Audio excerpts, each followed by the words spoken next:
Silverman. Thank you so much for taking the time to speak with me today. I'm truly grateful for this opportunity. When I actually first learned about your work, I knew I had to reach out because I aspired to become a pediatric physician one day, and your research and your career are just incredibly inspiring to me. Well, first, I just wanted to say thank you for the invitation. I really enjoy the opportunity to kind of reach out and chat with enthusiastic folks who are the next generation, and hopefully, hearing stories can help other folks as they're doing their path. I'd love to start off by hearing a little bit about your journey. I mean, what first kind of like sparked your interest in infectious diseases and pediatric immunology? I've always just been interested in asking questions. Ever since I was a kid, I just loved research and loved asking questions. I think my first career in like fifth grade or fourth grade, I was going to be a neurosurgeon, and then I wanted to be an astrophysicist. And there's Wow. just lots of things out there that were exciting to ask questions about. But like, I think I really figured out what I wanted to do when I saw a couple of patients as a resident. I saw two kids who had the flu, and they were siblings, and one got really sick and ended up in the ICU, and the other one went home and did really well. And it really stuck with me as to like, why did one child get really sick with presumably the same exact flu? They share a lot of the same genetic material. They live in the same environment. Like, why did one kid get really sick and the other one didn't? And if we could figure that out, we could have really tools for keeping kids from getting sick with infections and other immunologic processes and diseases. So that really stuck with me. And I thought it was going to be genetics. And I was like, oh, I'm going to study how genes really drive our immune responses. But around that time, there were these really amazing papers started coming out talking about mouse models of autoimmune disease and how if you made them germ-free or gave them antibiotics, the disease course would totally change. Mm. And that made me think about, well, maybe what's really determining how we respond to an infection or another immune system, challenge is how our immune systems are getting educated, and who better to educate our immune system than those trillions of microbes that live on us or in us. Like you said, like was there a particular like patient or mentor or moment that would kind of shape the direction other than that particular moment that you just mentioned? Well, I think that was sort of like the patient experience that really got me thinking about this question. And it really crystallized like that's the thing I find so interesting is what determines what makes our immune system work well. Um, in terms of like a mentor or like a scientific discovery, I was in my residency and really taking care of patients and had stepped away from science for a little while as I did my clinical training. And so I came back and started being like, what do I want to study when I go back into the lab? And started seeing some of these really fascinating papers. And one of the labs that had written one of these papers was up in Boston where I did my residency. And I was like, oh, I'm going to go talk to them and see what they're up to because Yeah. like a fascinating story. And the idea that you could take a genetic model of an autoimmune disease and change the microbes that are around and have it totally change how that genetic model worked was really, to me, was an aha moment. Yeah, Because you definitely. didn't change, you didn't change anything except for the commensal microbes. Wow, that's so cool. I mean, so you've done a lot of work on how the immune system develops in early life. So what do you think is like one of the biggest misconceptions people have about how children's immune systems actually function? Oh, that's such a good question. I mean, I think I learned through some of the work when I was a postdoc that our immune systems get trained.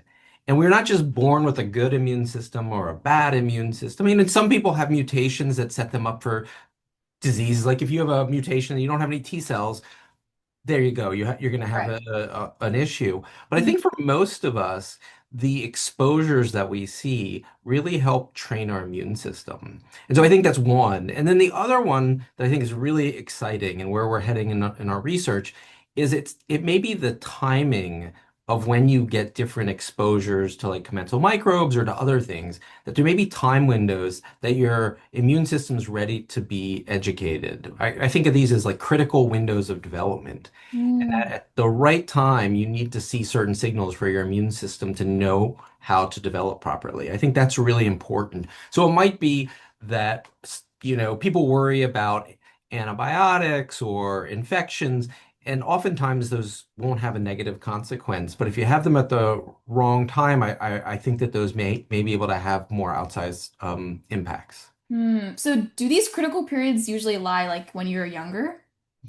Yeah, so this is the thing I think a lot about is are things that happen really early in our life, do they set us up for disease risk later in life? And maybe an example to give is like I study type 1 diabetes. Mm. Now, people get type 1 diabetes at a variety of ages, but it's fairly common for that to show up in, when one is, in grade school or a teenager or even later. But if you look really carefully at people, but really at some of the mouse models, the beginnings of those disease processes actually are very early in life. And so you can look at people and they follow people who are at risk, and their immune systems and microbiomes are actually different way before they get they actually get sick. So I think these diseases are starting really early. And I think if we can nudge the immune system towards a better trajectory early before things really get going, you have the opportunity to really change what happens to a person 10, 20, or 30 years down the line. Yeah, definitely. I feel like especially now, I think we have more control over that, especially with like technology advancing. Um, that's really interesting. So, how do you think that misconception affects the way we diagnose or treat infections in younger children? That's a good question. Yeah, I think in some ways, I think it's almost easier to think about it in terms of autoimmune disease than infection, because infections tend to be a little bit more acute. Not always, but tend to be. Whereas like immune-mediated diseases, like an autoimmune disease, can take have quite a while to get going, but then all of a sudden they show up, and you think something must have happened last week or last month that triggered Mhm. like an immune disease. Um, so I think that the mouse models that we can study in lab really show us because we can look way before disease happens. In humans, you don't really know who's going to get a disease usually, so it's hard to know who to study when they're healthy. And so there are those studies out there that follow people from birth through prospective studies for a long time and sample and study what happens to their microbiome and their immune system. And those have been really, really important for understanding what leads to a disease state. Because if you wait till someone has a disease and then an immune disease and you check out their immune system and you find something's abnormal, you don't know if that's the thing that caused the disease or is that Right. the result of the disease. Right. So I think we have to look early to know what are the things that are actually leading to disease before disease gets started. And that's a lot harder to study because you don't always know who's going to get sick. Right, right. That makes sense. Your clinical work is with immunocompromised children is also very incredibly impactful. What is one particular challenge in caring for these patients that people outside the field might not necessarily realize? Yeah, so, clinically, I take care of children whose immune systems aren't working as well as we would like them to. And that Right. includes kids with like cancer or a bone marrow transplant or like a genetic immune deficiency. And some piece of their immune system isn't working quite right. But our immune systems try to compensate. So in many ways, one of the things that's a challenge is when you're missing part of your immune system, other parts kind of rev up to compensate. And Oh. sometimes that's helpful, but sometimes actually those parts of the immune system that get revved up can actually cause some of the problems that we're seeing. So I think that's one of the pieces that can make things complicated, where if you have an immune deficiency, it can also lead to sort of autoimmunity or autoinflammation. And so when we see kids with immune deficiencies who look like they have an inflammatory process, is it an infection? Is it their immune system revving up in a certain way that's problematic? And teasing those apart can be tricky because the answer to one, if it's the immune system, you may need to quiet down the immune system with like an immune suppression. But if it's infection, you want to do the opposite. And yeah, oh my gosh. Okay, wow. So given that challenge, how do you balance aggressive treatment while protecting their immune systems? Yeah, so I think, it's one of the questions we often get and struggle with. And so what we often do is try to rule out infection as aggressively and as carefully as possible. Because if we suppress the immune system and there's an infection, that can be really problematic. And sometimes it's hard if you turn down the immune system, it can be hard to turn it back on in Oh. effective ways. So we really try to balance that, and it's often a judgment call because if the immune system is revved up and needs to be quieted down, and it's not an infection, if you wait too long, those kids can get really, really sick. And so sometimes what we do is we do both at the same time. We say, hey, this kid's really sick. We don't know if it's a problem with the immune system or an infection. Let's cover with antibiotics and antifungal treatments the most likely infections and gently tamp down the immune system at the same time. I think that's really intuitive. Wow. So your work also explores, like you mentioned earlier, the relationship between infections and type 1 diabetes. So what do we currently understand about how infections may influence the onset or progression of type 1 diabetes? Yeah, so that's been a big question in the field. Is there an environmental trigger? Is there an Right. infectious Yes. trigger for autoimmunity? And there's some epidemiologic evidence that have argued for certain types of infections, such as Coxsackie infections, particularly in type 1 diabetes, potentially preceding and potentially triggering type 1 diabetes. And it makes a lot of sense if, if autoimmune diseases you can kind of be set up for them, but you might need a little spark from something to really get the immune system tipped over the edge. And perhaps viral infections can provide that spark. But I think it's still very hard to know for sure. It's also, people get an autoimmune disease and you go, something must have happened. And you look back and you go, I had an infection a month ago. Whether Hmm. that was true and unrelated, or if that's really a driver, takes really careful study because, that can be a little bit of recollection bias that can go on there. But there are good studies that argue that viral infections may actually contribute. I wonder if things like the commensal microbes that live in us or on us can play an opposite role, which is can they actually tampen down the immune system to prevent those types of triggers from causing, a full-blown autoimmune disease? Wow, I hadn't thought about it that way. That's really fascinating. So, do these scenarios kind of affect how we think about early life exposures or preventative strategies? I think so. I think, one of the things that we really work hard in our lab to do is to understand, is there something we can do before a child gets sick? So what that requires is one, you need to identify children who are at risk of disease. And then you have to figure out what can you do to help them. And then I think you still have to figure out the when question. When do we need to give somebody a treatment? Because it may be you need some of these treatments really early in life. And so if you wait till a child's 5 or 10 years of age, it may be a little late for some of these preventative therapies to work. And so figuring out the timing for when the immune system is amenable to a preventative therapy, I think this is one of the key challenges that we're really working on now. Definitely. Yeah, that sounds very challenging. So I know you also studied the microbiome, which feels like one of the most exciting frontiers in pediatrics. So what is one discovery about the microbiome that has genuinely surprised you, Dr. Silverman? Ooh, well, I think I can I say more than one? Yeah, yeah, of course, of course. Well, I think one that often surprises people is we have about 100 trillion bacteria that live on us or in us. And so if you've counted up the number of cells in any of our bodies, there are probably more bacterial cells that are on us today than our own cells. So the Wow. idea of like, who am I? Am I Right, me or am yeah. I me plus these bacteria? And so I think that's a really like when you think about it that way, like we're really living with huge numbers of other microbes and we rarely notice it. And they're actually generally helpful for us and not causing us trouble. So I think that's one of the like surprising cool things is just how many of those microbes are around. And then the second one I think a lot about is could it be that the exact same microbe that could be beneficial to your immune system if you see it at a certain time point, could it have an opposite or different effect if you see it at a different time? Right. Because we're all kind of looking for these like probiotics or foods with like live bacteria that could help us out. But I think it's really important to think about whether the same bug could have different effects depending on when we get exposed to it. Because that's going to really help us develop treatments and think about how to treat kids there may not just be one good bug, it may be the right bug for you at the right time. I think that's the model to think about.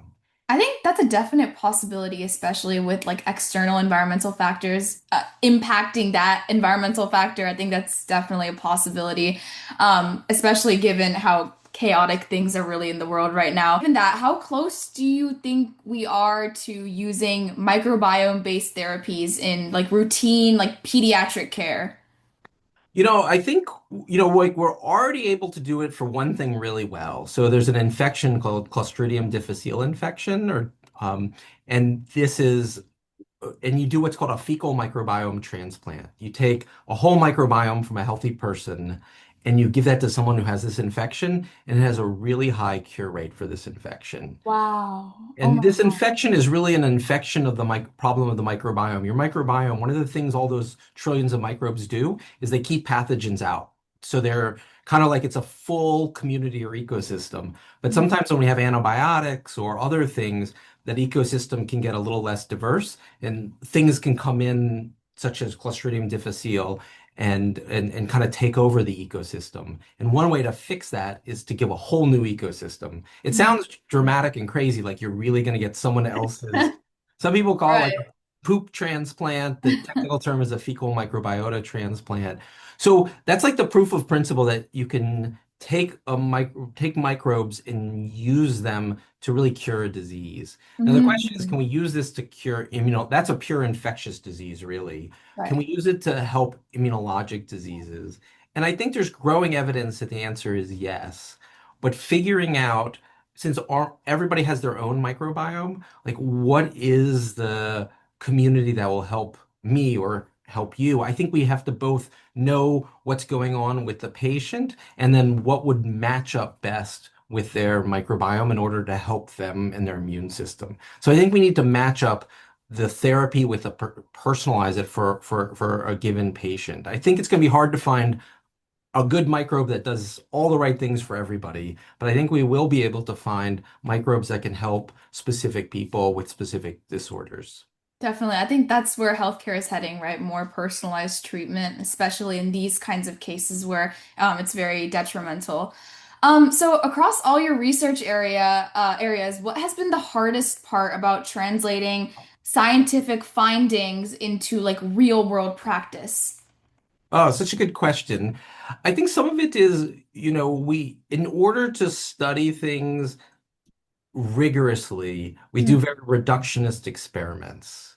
And so we use mice and we say, look, let's do a mouse that has one mutation in one gene and understand what's going on. And it's very powerful. But then when we come to people, it gets much more complicated because there can be more than one thing going on at a time. And then when you layer on top of that, the microbiome is very complicated and dynamic. Right. The immune system is really complicated and dynamic. And people are out running around in the world, getting different infections, eating different foods that affect all of these Yeah. things. So I think some of the challenge is how do you learn the rules of engagement between the microbiome and the immune system? And I think we need really reductionist simple systems to do that. But then how do we go from that to developing a therapy that can work in more complicated systems? And so one of the ways we're thinking about doing this is can we take a human microbiome and put those into a mouse and study how it works in a mouse? It's like halfway there. It's not full. Mice are not people, but Right. if we can make mice model the ecology of my microbiome, then I think we can have a better chance of figuring out how to do a real world therapy, but in a more controlled setting where we can try lots of different things. Are there like any other strategies that have helped you and your team move forward in these kinds of scenarios? I mean, I think with complicated, challenging questions, I think team science is the way to go. You need experts in lots of different areas. Yeah. And so, one of the things that I wasn't trained in, but have realized is important is like this idea of microbial ecology. And so as we work towards therapies that use that, have a new postdoc in the lab who's a microbial ecologist. So we get to really bring in that expertise. We bring in people who are experts in fecal microbiota transplants, bring in experts who at different areas and really generate a team because it's hard to be an expert at all of these things. And if you have a team approach, I think it leads to really it moves the science forward and to clinical translation a lot quicker. And it's also a lot more fun when you're working with really terrific colleagues. Definitely. I think microbial science is definitely like an upcoming science, especially because it has so many implications. Like, for example, gut health is so very important these days, especially considering like everything that's going on. People are eating whatever, people are getting dis or infections from various foods and various just environmental factors. And so I definitely think that microbial science, along with, like you said, team effort, can really pinpoint and attack those and really help you hone in on specific treatments. Even though much of your work is based in the United States, infectious diseases like and their research always has global implications. And so, how do you think about the global context when studying pediatric infections? Yeah, I think that's such an important question of not to just try to take care of what's right next door to us, but to think about, and I think pediatrics, we try to do a good job of this, of looking at, worldwide infections are really, especially infections in around birth and in the first 5 years of life are such important contributors to mortality that we have to think about the global burden of disease. And so, we have collaborations with groups in all around the world who are seeing different diseases. And so we had a collaboration in Botswana where we were studying infections in neonates there. We have a collaboration in Pakistan where we're looking at whether specific probiotics can help decrease the risk of developing infections early in life. And really partnering with the physicians on the ground there who know the diseases is really key. And building up capacity around the world so that we can take what we know and share it with others and we can learn from others as a team, I think is really critical for that. Yeah, definitely. That actually brings me to my next question. Are there any like lessons from international settings that you think the US could learn from, especially in pediatric infectious disease care? I mean, I feel like there's so many lessons, like depending on where you are and who you're talking to and what disease Mm. you're studying. I think just getting a different perspective on disease is so important because you kind of get trained in a little bit of your own silo, and so we don't see certain diseases in the U.S. as much as folks see it in different parts of the world. So we don't really get that exposure and that experience. So I Mhm. think that that's really important. Lessons to have and to have humility that we know a lot about many things, but there are many things we don't know and that others may know better. Definitely, yeah, that's beautiful. So you work closely with trainees at CHOP and UPenn. So, what has been the most rewarding part about mentoring the next generation of pediatric physicians and scientists? I just think the enthusiasm and the questions and the idea that as much as one feels like we're contributing a lot right now, I think the biggest contribution is giving the tools to other people to ask questions that I've never thought about. And watching my trainees go on and open up their own laboratories and start their own projects and go in their own directions, and just hoping that I've helped give some tools to ask questions and to move science forward is really quite gratifying. Yeah, I think that's so fascinating. So, many high school students and college students watching this video hope to get involved in research early. So, what is one piece of evidence you'd give them for finding like meaningful opportunities? And as an add-on question, what is one mistake you see students make when reaching out to labs or mentors? Yeah, so I think just reach out and if you're and follow your curiosity. If you find something interesting and exciting, follow your curiosity and share your curiosity. So if you're interested in a lab and what they do, say why. Like I'm super excited about this. We have a high school student in the lab right now who is just wonderful. She brings so much enthusiasm and excitement for science. It just like every time she's here, it brings energy to the lab. Wow. And I think that that's great. So be enthusiastic that because like when you're starting you don't necessarily have a lot of experience or knowledge, but what you do have is curiosity and enthusiasm, so bring that to bear. You said things that people maybe make a mistake on. I think is if you send out 50 emails and they're sort of like, dear Dr. So and so, I find your research exciting. I'd like to work with you. I think some specificity, like really figure Mm, out who you want to definitely. work with or what you're interested in and just say those things, I think is the way to go. Definitely, yeah. Personalized email everyone, especially in this age of AI. But I also just want to say, don't ever feel like you shouldn't ask. So it may be that people don't always respond or get back or but like follow if you're interested in science, ask and keep reaching out and you'll find the right place. Definitely. I think I'm the biggest example of that. When I first started this podcast, I got no response from professors. I was emailing like I think like 50 emails a week just to professors that I genuinely found their research interesting in because there's just so much science out there. And so I kept on emailing and it's you just have to keep persevering, especially with that curiosity that you have and you can bring to certain places. As you said, like with this younger generation, we need to kind of foster that curiosity, and I think that's really the way to go. All right, Dr. Silverman, we are down to our last couple of minutes, so I introduced something called the rapid fire quick lightning round, so where you can answer a question in one sentence or even one word. So let's get started. All Okay, right. so first question, what is one lesson pediatric infectious diseases has taught you about resilience? Never give up. Kids are amazingly resilient and just give them the chance to get better and they want to get better and they do it. Oh, that's beautiful. All right, second question. If you could correct one misconception about childhood infections, what would it be? Vaccines are really, really, really beneficial and really, really safe. And we need to, this is really important. And Mhm. um, right now, this is political and contentious. I'm going beyond the lightning piece of this, but I think this is so important because we're going to start to see, and I've already started to see kids getting sick and really hurt by things that we have really good safe vaccines to prevent.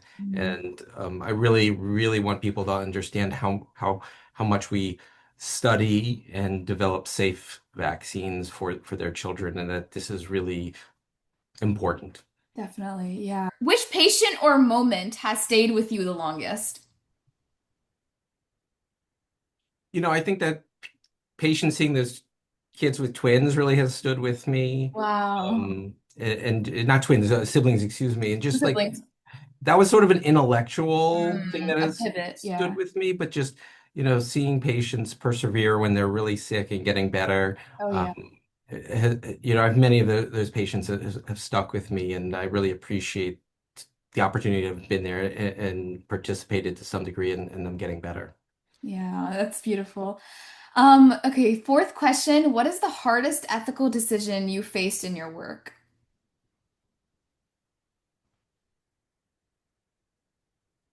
I think sometimes the hardest questions are when it's a really difficult spot where the a child is quite sick and chance of survival is low, and helping families make decisions on do we keep intervening even if it's unlikely to really be helpful, or is it still time, is there a miracle that may still happen, or are we causing harm and pain to a child that really isn't in a position to get better? I think those are some of the hardest questions. Oh my goodness, yeah. I can imagine. Oh my gosh. Fifth question. If you could design the perfect diagnostic tool, what's one feature that it must have? Safe. Safety. Yeah, I saw that coming. All right, sixth question. What is a piece of advice you always give your trainees?